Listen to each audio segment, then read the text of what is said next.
मसले को कुछ ये भी कह रहे हैं कि तमिल सदर होना चाहिए अगला अगला सदर तमिल हिंदू होना चाहिए ताकि ये जो क्राइसिस है बुद्धिज्म और हिंदुइज्म का ये खत्म हो श्रीलंका के अंदर।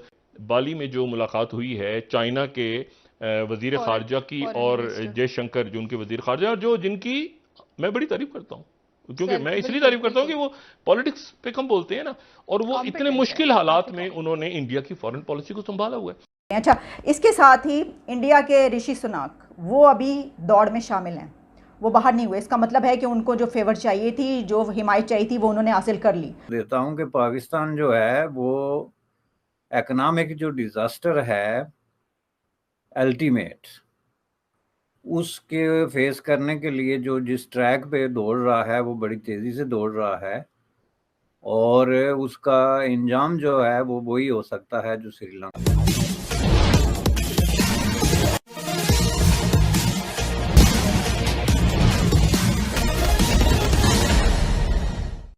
यूके के इतिहास में पहली बार भारतीय मूल के श्री ऋषि सुनक को वहां के प्रधानमंत्री पद पर बिठाए जाने की बात अभी चल ही रही थी। इसी दरमियान एक और खबर आई कि श्रीलंका में भी वहां के राष्ट्रपति पद पर एक भारतीय को ही बिठाया जाएगा। भारतीयों द्वारा विदेशों में भी नए इतिहास लिखने की कहानी आइए आगे सुनते हैं। मसले को कुछ ये भी कह रहे हैं कि तमिल सदर होना चाहिए अगला अगला सदर तमिल हिंदू होना चाहिए ताकि ये जो क्राइसिस है बुद्धिज्म और हिंदुइज्म का ये खत्म हो श्रीलंका के अंदर और एक मोहब्बत वाली बात। तो वो कुछ लोग कह रहे हैं कि तमिल सदर अगला होना चाहिए वहां का और पूरा कॉन्स्टिट्यूशन ही चेंज हो। तो लेकिन मामला कहां जाता है। बाली में जो मुलाकात हुई है चाइना के वजीर खारजा की और जयशंकर जो उनके वजीर खारजा जो जिनकी मैं बड़ी तारीफ करता हूं क्योंकि मैं इसलिए तारीफ करता हूं कि वो पॉलिटिक्स पे कम बोलते हैं ना और वो इतने मुश्किल हालात में उन्होंने इंडिया की फॉरेन पॉलिसी को संभाला हुआ है। तो अब लेकिन वहां जो मीटिंग हुई जो बाली में हुई G20 वाली जिसमें रशिया और सेक्रेटरी ब्लिंकन और चले गए थे sergei lavrov उठ के। लेकिन बात यह है कि वो उस मीटिंग में ये तय हुआ कि चलें बात आगे बढ़ती लेकिन उस मीटिंग के में ये तय हुआ और ये भी कल बात तय हुई कि अगला यानी 16वां जो मीटिंग है इनकी कोर कमांडर लेवल की या सारी इंडिया और चाइना की जिसमें डेस्पैंग जो डायलॉग डेस्पांग भी डिस्कस होगा और वो बाकी मामला भी डिस्कस होंगे डेमसॉक भी होगा और उस पर बात होगी। वो 17 को मीटिंग होनी है 17 को मीटिंग होनी है और उससे 2 दिन पहले दलाई लामा जो है वो तिब्बत जा रहे हैं। अच्छा, इसके साथ ही इंडिया के ऋषि सुनाक वो अभी दौड़ में शामिल हैं, वो बाहर नहीं हुए। इसका मतलब है कि उनको जो फेवर चाहिए थी, जो हिमायत चाहिए थी, वो उन्होंने हासिल कर ली। और वो तो जाहिर है, हमें पता ही है कि कितनी स्ट्रॉन्ग लॉबी है वहाँ पे इंडिया की और उनको क्यों नहीं फेवर मिलेगी, उनको क्यों नहीं सपोर्ट किया जाएगा। इंडिया के तो लोग बेशुमार, वैसे तो पाकिस्तानी भी, यूके की हम बात करें तो बहुत बड़ी तादाद में, लेकिन आप जानते हैं कि इंडियन लॉबीज़ तो बहुत स्ट्रॉन्ग हैं उन कंट्रीज़ में और यकीनी तौर पर उन्होंने उनको कहा था। इंडिया की काफ़ी अरसे से ये कोशिश है कि सलामती कौंसिल में इंडिया को परमानेंट मेंबर के तौर पर शामिल किया जाए, उसको परमानेंट मेंबर का दर्जा दे दिया जाए। अच्छा, उसकी लॉबिंग भी बहुत स्ट्रांग है और उसके साथ सपोर्ट भी शामिल है। G4 कंट्रीज़ सब के सब इंडिया के साथ है कि इंडिया को इसका सलामती कौंसिल में, इस्लामिक कौंसिल में परमानेंट। इस मरहले पे जो है वो दलाई लामा का ये कहना कि मैं जा रहा हूँ तिब्बत में और तिब्बत का दौरा करेंगे और लद्दाख का दौरा। यहां पर अब ये इशू खड़ा हो रहा है कि अब ये जो ब्लॉक्स बन रहे हैं और बड़े फैसले हो रहे हैं, वो कहते हैं ना मिसिंग इन एक्शन इतना ज्यादा हो गया है पाकिस्तान का कि अचानक होता है ना कि लोग, मुझे लगता है कि दफे कि ब्लॉक्स में लोग ये ना पूछने लग जाएं, ये जो बाकी मुल्क हैं, हाँ ये पाकिस्तान का कहां गया, वहां क्या हो रहा है, तो बड़े दिनों से हमने बात ही नहीं, मतलब क्योंकि आप वो जो लार्जर पिक्चर टोटल आउट है ना, मतलब मीटिंग्स हो रही हैं, पॉलिसीज बन रही हैं, लॉन्ग उसका पॉलिटिक्स से, सियासत से कोई, तो वो रियासती लेवल पे पॉलिटिक्स है। अगर ये I2U2 बना है तो ये इसका ताल्लुक नरेंद्र मोदी से या कांग्रेस से नहीं, ये भारत की स्ट्रेटेजी है। तो बाज ऐसी चीजें हैं जो रियासतों की स्ट्रेटेजीज होती हैं कि हमने आगे कैसे मूव, कैसे ब्लॉक्स में जाना है, क्वाड में जाना है, किधर जाना है। यहां से जब तक हम नहीं निकलेंगे बतौर एक मुल्क, एक पाकिस्तान के, तो फिर हम किसे सुनाते रहेंगे श्रीलंका में ऐसा हो गया। जो लोग ये कहते हैं कि जी पाकिस्तान भी श्रीलंका के ही रास्ते पर चल रहा है, बल्कि चल नहीं रहा, भाग रहा है।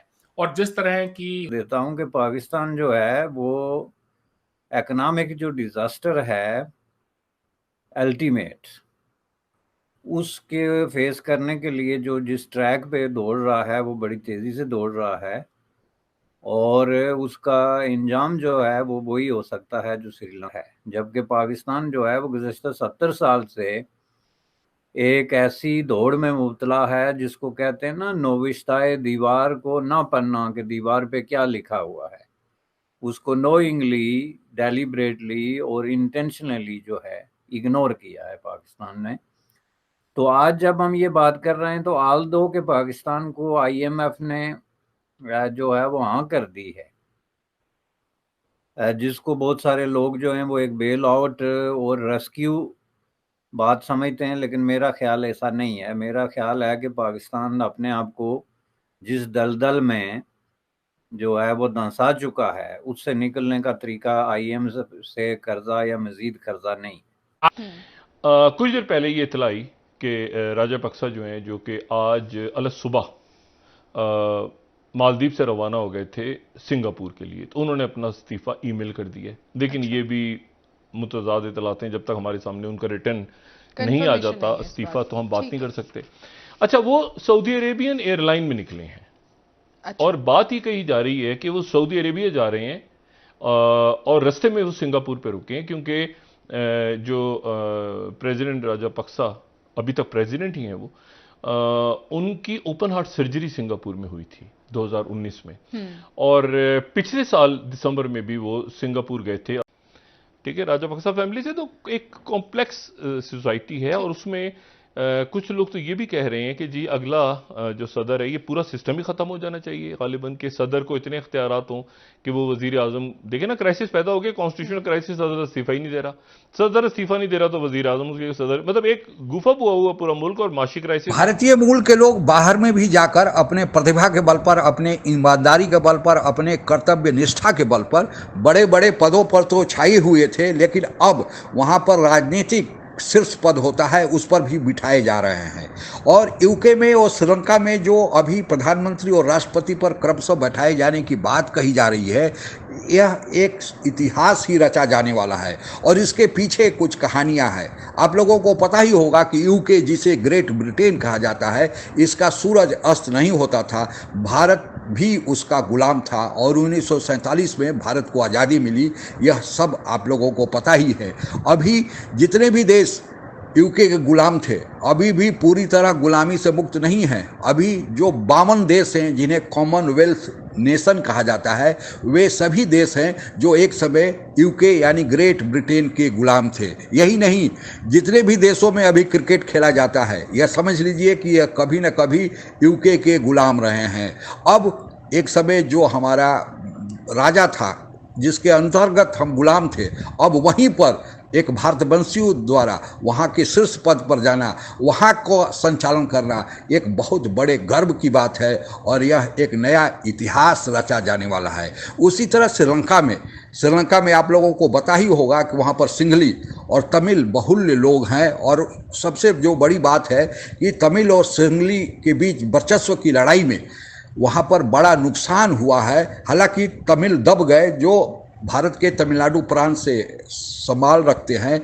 लेकिन वहाँ पर शांति स्थापित करने के लिए जब तमिल और सिंहली में युद्ध चल रहा था, तो प्रधानमंत्री राजीव गांधी वहाँ गए थे, वहाँ पर पीस कीपिंग फोर्स रखे थे, लेकिन परिणाम यह हुआ कि उन्हें जान भी गंवानी पड़ी। तो इतना दुखद इतिहास श्रीलंका से जुड़ा है। लेकिन हाल के दिनों में जो सबसे बड़ी बात यह हुई कि वहाँ पर चीन अपना डोरा जमाना चाहता था और वहीं से भारत पर निगरानी रखना चाहता था, और बाकायदा उसने श्रीलंका का हबन पोटोटा बंदरगाह निर्माण के नाम पर इतना खर्चा किया कि लीज पर ले लिया और अपना सैनिक जहाज वहाँ रख दिया।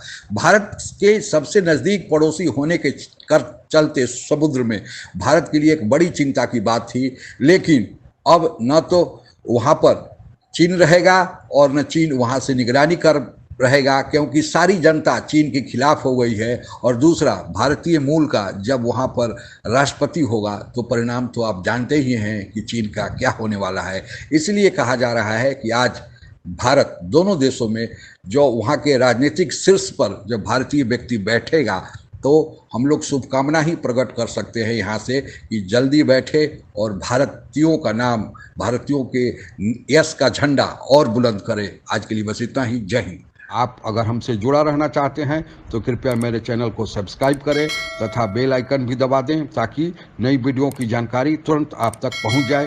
धन्यवाद। जय हिंद।